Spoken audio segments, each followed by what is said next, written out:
नमस्कार मंडळी, जय महाराष्ट्र. आज आपण बोलणार आहोत ना, तो कालच्या एपिसोड बद्दल बोलणार आहोत. काल जो एपिसोड झाला, तर त्यामध्ये आहे ना, एक नवीनच वाद निर्माण झालाय. ऍक्च्युली तो बिग बॉस या शो साठी पण थोडा मोठा वाद असणार आहे. तर त्यामध्ये असं झालं की सर्वच स्पर्धकांना एक टास्क देण्यात आला आणि त्यामध्ये टीम पाडण्यात आल्या होत्या, टीम ए आणि बी. तर त्यांना असा टास्क देण्यात आलाय की घरी दोन नवीन पाहुणे आले. जर आपण बघितलं असेल, ज्यांनी कोणी बघितलं असेल त्यांना माहित असेल, ज्यांनी कोणी नाही बघितलं तर त्यांच्या लक्षात आणण्यासाठी मी सांगतो की दोन बेबीज, छोटे छोटे लहान मुलं घरात पाहुणे म्हणून आलेत आणि त्यांची पूर्ण जबाबदारी टीम ए आणि बी वर विभागून दिली गेली होती की त्या मुलांची पूर्ण जबाबदारी तुमच्याकडे असणार आहे आणि त्यांचं जे काही असेल, म्हणजे डायपर बदलणे असेल, भूक लागली असेल तर ते त्यांना भरवणं वगैरे, अशा पद्धतीने तो टास्क होता.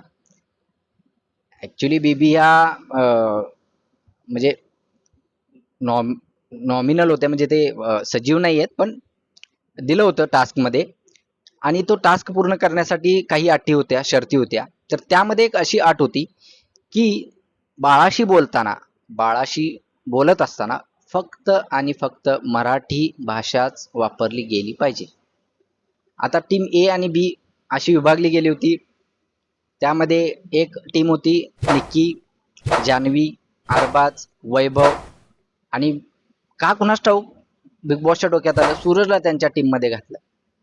आणि दुसऱ्या टीम मध्ये होते अंकिता, डीपी दादा, पॅडी दादा, वर्षा मॅडम, योगिता, अभिजित दादा, असे टीम ए बी होतं.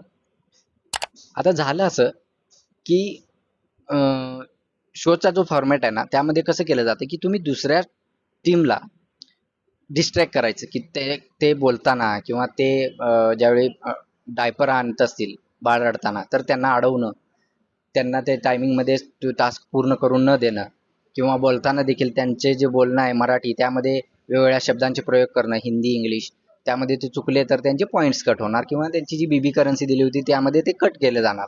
आणि त्यांचे जे हे काय म्हणतो आपण त्याला, टीमचे हेड जे बनवले होते की पॉईंट कापण्याची जबाबदारी किंवा निर्णय घेण्याची जबाबदारी, ती दिली होती आर्याला आणि वैभवला.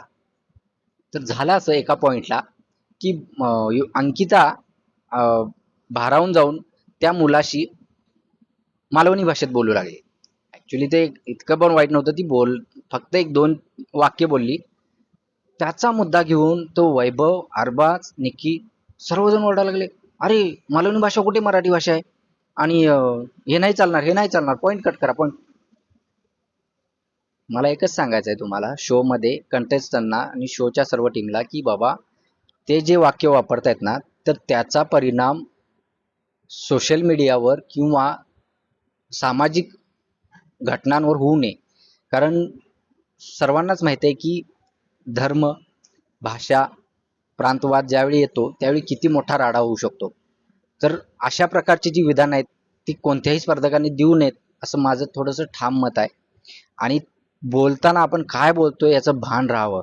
ठीक आहे, तुम्ही आपापसात भांडताय, एकमेकाला नावं ठेवताय, एकमेकाची अपमान करताय, इथपर्यंत ठीक आहे. मर्यादा ओलांडू नका, अन्यतः खूप मोठी पायतानं घालून बाहेर माणसं बसलेले आहेत. तुम्ही ज्यावेळी बाहेर पडाल तर ती पायतानं डायरेक्ट तुम्हाला बसणार आहेत. आता ती बिग बॉसच्याही लक्षात आला असेल, मे बी या विकेंडला ते काढतील तो मुद्दा. पण खूप स्तरातून अशा अशा अशा कमेंट येत आहेत ना, शो अक्षरशः बंद पडायची वेळ, अशी वेळ येऊ देऊ नका.